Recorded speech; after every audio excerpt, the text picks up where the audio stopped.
ladies and gentlemen. In the late 1990s, Christian comedian Gordon Douglas was finally getting his big break. But at the same time, he began experiencing problems with his voice. All of a sudden, when I went to Texas to do this TV show, I lost my voice just dramatically overnight and just could barely speak. She says that living with a comedian is like being on a vacation. Well, her actual words were her last resort. I tell people it's almost like swallowing a box of toothpicks. There was like things just jabbing or hurting and just infected and swollen. And I went to doctors and ear, nose, and throat specialists, and they put cameras down my throat and they gave me all that, you can't speak, you needed 6 months off, you need a year off, your vocal cords are stretched, and they basically told me I'd have to give up comedy. It was devastating. Gordon worked through the pain and branded himself the comedian with the froggy voice. Then in 2002, while playing basketball, he injured the cartilage surrounding his larynx, essentially breaking his Adam's apple. The guy got a rebound and he turned and his elbow went right into my voice box. I went to my doctor who sent me to a specialist, and he said, "You can't break your Adam's apple."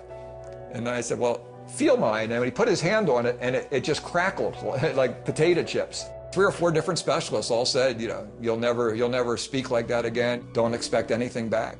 For 2 more years, Gordon kept doing his shows with a strained voice. Then one Monday night in 2004, while home with his family, we were all gathered in the living room watching Monday Night Football. So during the one break in the football game, my wife starts flipping channels and pop, the 700 Club comes on. There's 2 people praying, and I said, "Well, let's listen to this." And then all of a sudden, someone else, you have a problem with like the cords in your neck. I don't know if you've had an injury or what, but God's healing that condition for you. And boy, when that thing came on and talked about vocal cords, and I had been struggling for 6 years and praying and fasting and begging God, please give me my voice back. Man, we got on our knees and we prayed. This is such an amazing thing for me. This is outside my theological framework. I mean, God doesn't speak to me this way. So I called a friend of ours, a Pentecostal charismatic preacher up the road. I said, "What do I do?" He said, "Receive it." You think that's an accident, that you would turn the TV to that station at that time, and all of a sudden a guy saying somebody broke their vocal cords? I mean, how many people have ever done that? He said, "It might not be this minute, it might not be tomorrow, but you thank God till your voice is back." 3 days later, I was scheduled to speak, and in the morning, a lady had called to go over the details of the show that night. And when I answered the phone, she said, "I'm looking for the comedian, Gordon Douglas." And I said, "Well, you got him."